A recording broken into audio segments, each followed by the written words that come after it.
اللہ سبحانہ و تعالیٰ نے بیان فرمایا کہ ہاتھی والے کے ساتھ اللہ تبارک تعالیٰ کا ایکشن کیا رہا، کیا یہ بات آپ کو معلوم ہے؟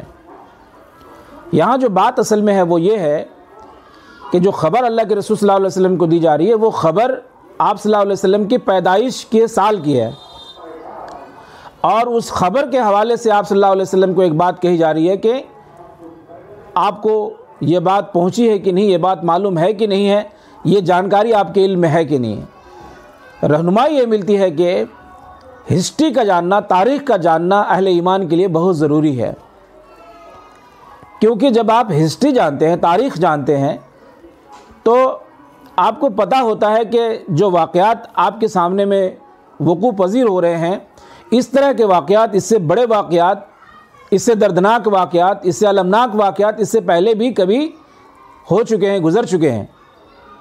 تو جب آپ کے سامنے میں یہ بات آئے گی کہ اس طرح کے واقعات اس سے پہلے بھی ہو چکے ہیں، تو یہ چیز آپ کو ڈرائے گی نہیں، خوف زدہ نہیں کرے گی، حیرت میں نہیں ڈالے گی، بلکہ آپ اس طرح کے واقعات سے رہنمائی حاصل کریں گے، ہسٹری کو پڑھ کر کے، تاریخ کو پڑھ کر کے، پچھلے واقعات کو پڑھ کر کے۔ تو یہ رہنمائی علم تر کیف فعل میں آپ کو ملتی ہے، ہمیں ملتی ہے۔ اللہ سبحانہ و تعالیٰ نے آگے بیان فرمایا الم یجعل کیدہم فی تضلیل، کیا آپ کو یہ بات معلوم نہیں ہے؟ کیا آپ کو یہ بات معلوم نہیں ہے کہ آپ تک یہ بات نہیں پہنچی ہے یا پہنچی ہے؟ آپ کو یہ بات معلوم ہے کہ اللہ تبارک و تعالیٰ نے کیا اس کی تدبیر کو خود اسی کے خلاف نہیں کر دیا، اس کی چال کو اسی پر نہیں پلٹ دیا، وہ خود اپنی چال میں نہیں پھنس گیا۔ دیکھیے، ضلالت کے معنی ہوتے ہیں راہ بھٹک جانا۔ ایک عام مفہوم جو ضلالت کا ہے وہ ہے راہ بھٹک جانا۔ تو ابرہہ نے جو چال اہل مکہ کے خلاف چلنا چاہی تھی، اور اس کی جو سازش تھی کہ میں خانہ کعبہ کو منہدم کر دوں گا، اور جو میں نے گرجا گھر بنایا یمن میں اس کو مرکزیت حاصل ہو جائے گی، پوری دنیا کے لوگ پھر وہاں جا کر کے عبادت کریں گے، وہ ایک مرکزی جگہ ہوگی۔ تو اللہ سبحانہ و تعالیٰ نے بیان فرمایا کہ کیا اللہ تبارک و تعالیٰ نے اس کی چال کو گمراہ نہیں کر دیا، یعنی جس ڈائریکشن میں اس کی چال چل رہی تھی اللہ سبحانہ و تعالیٰ نے اس کی ڈائریکشن کو پھیر دیا، موڑ دیا، اور اس کی چال اسی کے خلاف ہو گئی۔ الم یجعل کیدہم فی تضلیل ترمیہم بحجارۃ من سجیل۔ پھر اللہ سبحانہ و تعالیٰ نے بیان فرمایا کہ واقعات کا حذف ہے بیچ میں، کہ اللہ تبارک نے بیان فرمایا کہ جو اس کی چال جو اس کے خلاف گئی ہے، اس کا واقعہ ایسے وقوع پذیر ہوا کہ ارسل علیہم طیر نبابیل، فارسل علیہم طیر نبابیل، کہ اللہ تبارک تعالیٰ نے اس پر جو ہے پرندے کو بھیجا۔ عموماً آپ دیکھیں گے کہ طیر نبابیل کہہ کر کے جن کو جانکاری نہیں ہے وہ یہ کہہ دیتے ہیں کہ اللہ سبحانہ و تعالیٰ نے ابابیل پرندہ بھیجا۔ یہ کنفیوژن ہے، جبکہ یہ بات نہیں ہے۔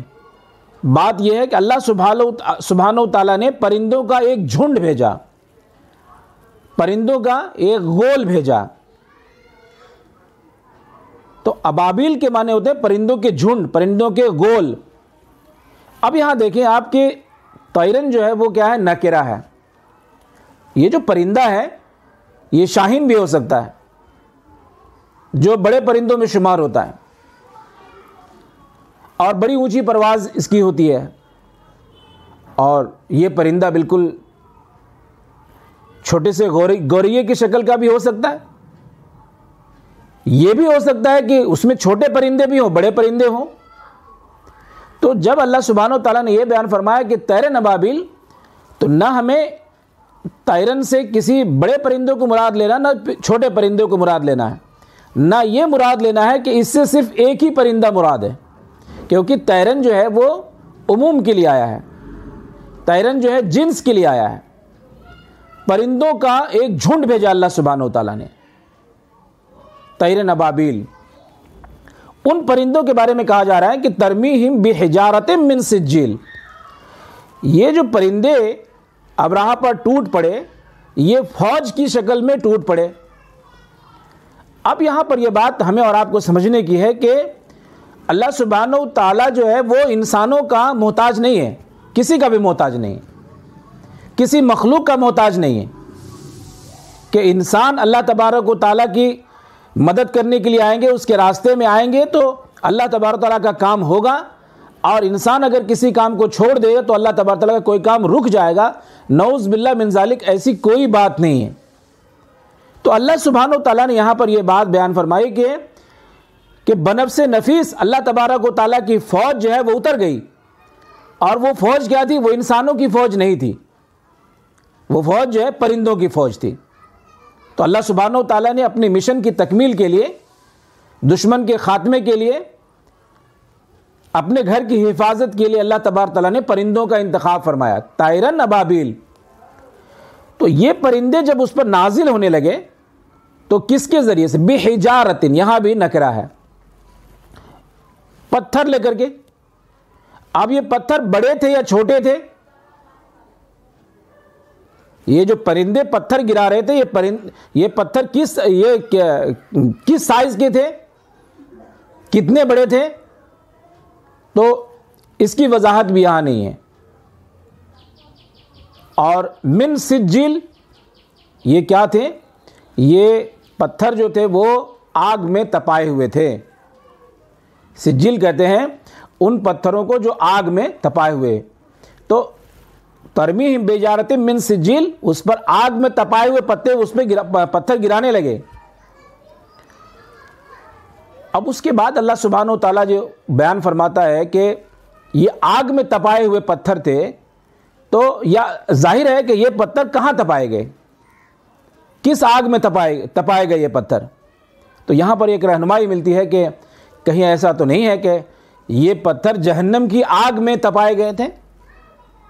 ممکن ہے، اس کا انکار نہیں کیا جا سکتا ہے۔ اس کی دلیل میں آپ کے سامنے میں رکھنا چاہتا ہوں۔ جو حجر اسود ہے، خانہ کعبہ پہ لگا ہوا، جس کو لوگ بوسہ دیتے ہیں، ہمیں اور آپ کو معلوم ہونا چاہیے کہ یہ حجر اسود بعد میں اس کا نام حجر اسود ہوا، اس سے پہلے اس کا نام حجر ابیض تھا، اور یہ پتھر دودھ سے زیادہ سفید ہوا کرتا تھا۔ لوگوں کے اعمال کی وجہ سے، بدعمالیوں کی وجہ سے، بدفعلی کی وجہ سے، گناہ کرنے کی وجہ سے اس پتھر پر جو اثرات مرتب ہونے لگے، اور یہ پتھر دھیرے دھیرے کالا ہونے لگا، اور آج اسے ہم اور آپ حجر اسود کہتے ہیں۔ ورنہ کبھی کسی زمانے میں جب یہ پتھر جنت سے آیا تھا تو دودھ سے زیادہ سفید تھا۔ ترمیہم بحجارۃ من سجیل، یہ آگ میں پکائے ہوئے پتھر تھے۔ بالکل ہمیں رہنمائی کرتے ہیں کہ ممکن ہے، میں دعویٰ نہیں کر سکتا کیونکہ اس کی بنیاد پر کوئی دلیل نہیں ہے، لیکن عقل و فہم کے دروازے کھلتے ہیں۔ کہیں ایسا تو نہیں ہے کہ یہ پتھر جو ہے وہ جہنم سے اتارے گئے تھے؟ یہ جہنم کے تپائے ہوئے پتھر تھے، کیونکہ جہنم میں جو ایندھن ہے وہ کیا ہے؟ انسان ہے اور پتھر ہے۔ تو آپ سمجھیے کہ وہ پتھر جو جہنم میں نہ جلا ہو، کہیں اس طرح کا کوئی پتھر تو نہیں تھا، یا ایسا پتھر تو نہیں تھا کہ جو جہنم سے آیا تھا۔ تو یہ سوچنے کا جو ایک دروازہ کھولتا ہے، اور یہ رہنمائی کرتا ہے کہ اللہ سبحانہ و تعالیٰ جب اپنے مشن کی تکمیل کرنا چاہتا ہے تو پھر کسی کو بھی منتخب کر لیتا ہے اپنے مشن کی تکمیل کے لیے۔ اس میں فرشتے بھی ہیں، اور اس میں سے یہ مخلوقات بھی ہیں، جن میں سے کہ آپ دیکھ رہے ہیں کہ یہاں پر پرندوں کا استعمال کیا گیا۔ اس کے بعد اللہ سبحانہ و تعالیٰ نے جو بات کہی ہے وہ اس میں بھی ایک بڑی باریک بات ہے، وہ بھی میں آپ سے شیئر کرنا چاہتا ہوں۔ فَجَعَلَهُمْ كَعَصْفٍ مَأْكُولٍ، تو جو پتھر ان پہ گرے تو ان کو فَجَعَلَهُمْ، ان کو، ان سے مراد جو لشکر تھے ان کو بھی، اور لشکر میں جو خاص طور پر جو ہاتھی موجود تھے ان کو بھی، كَعَصْفٍ مَأْكُولٍ، ان کو کھائے ہوئے بھوسے کی طرح سے کر دیا۔ اللہ سبحانہ و تعالیٰ اگر یہ فرماتا کہ بھوسے کی طرح کر دیا تو یہ بات بھی کافی ہو جاتی۔ اگر بھوسے کی طرح کر دیا تو بھوسا اپنے آپ میں جو ہے پیسا ہوا ہوتا ہے، یا کہیں کہ ایک مرحلے سے گزرا ہوا ہوتا ہے، وہ نرم ہوتا ہے، سخت نہیں ہوتا ہے۔ تو اللہ سبحانہ و تعالیٰ اگر اتنی بات اگر کہہ دیتا تو بھی بات مکمل ہو جاتی، اور یہ سمجھ میں آ جاتا کہ وہ لشکر، وہ ہاتھی سب کے سب تباہ ہو گئے، وہ پس گئے بھوسے کی طرح سے. لیکن نہیں، کعصف معقول کہا اللہ سبحانہ و تعالیٰ نے، کھائے ہوئے بھوسے کی طرح سے. اب اس کا جو کھانٹی ترجمہ ہوگا وہ ترجمہ کیا ہوگا؟ اس کا کھانٹی ترجمہ ہوگا کہ کھایا ہوا جو بھوسا ہوتا ہے وہ کیا ہوتا ہے؟ گوبر ہو جاتا ہے وہ.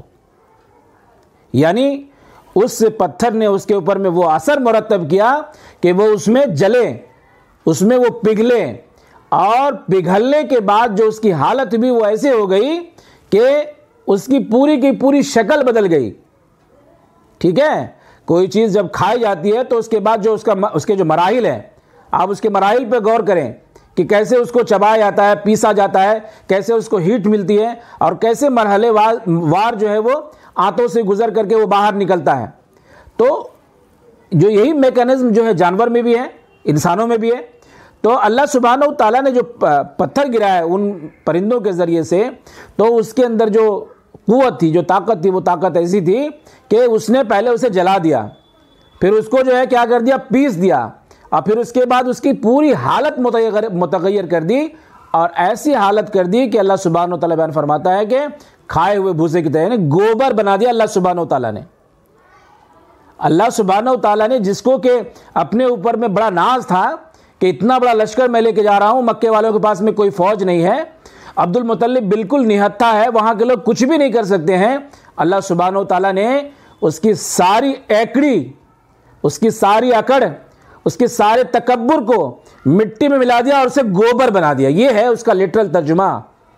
اللہ سبحانہ و تعالیٰ نے اسے گوبر بنا دیا، اس کی پوری حیت اور اس کی پوری شکل ہی تبدیل کر دی. میرے بھائیوں، اس میں اور بہت سارے نکات آپ کو ملیں گے جب آپ مطالعہ کریں گے.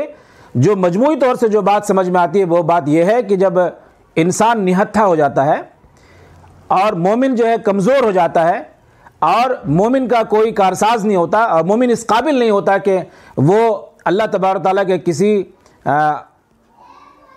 چیز کو نافذ کرنے کے لیے وہ آگے بڑھ سکے، اس کی قوت جواب دی جاتی ہے، اور وہ شیطنت میں ملوث ہو جاتا ہے، اس کے اندر میں بخل آ جاتا ہے، اس کے اندر میں وہن آ جاتا ہے، اس کا ایمان کمزور ہو جاتا ہے. جب ایسا کوئی مرحلہ آتا ہے تو اس وقت بھی اللہ سبحانہ و تعالیٰ کا کوئی کام رکتا نہیں ہے، اور اللہ سبحانہ و تعالیٰ اس وقت ظالم سے بنفس نفیس نپٹتا ہے. یہی معاملہ جو ہے جنگ بدر میں بھی ہوا تھا. اللہ سبحانہ و تعالیٰ نے فرشتوں کی جماعت اتار دی تھی.